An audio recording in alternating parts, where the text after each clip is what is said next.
নাফরমান বেটা, চুল একটা ঠিক করতে করতে বেটা ছাগল, তোর মতো ছাগল বেটা, তোরে বেঈমানে একটা চুলের ফ্যাশনের মধ্যে নিয়া তোরে তার দলে নিয়ে গেছে গা।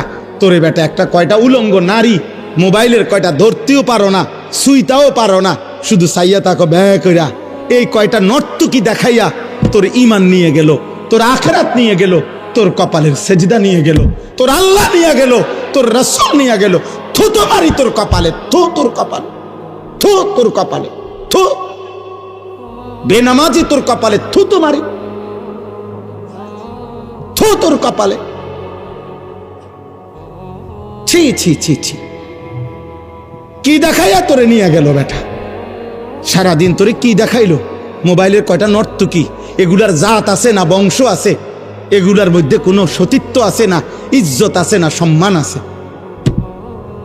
মোবাইলের নর্তকীর কাছে কিছু আছে? তো ওই কি দেখলো এটা? আর এটা কি নারী? এটা তো নারী না, এটা তো নারীর ছবিও না, ছবির ছায়া।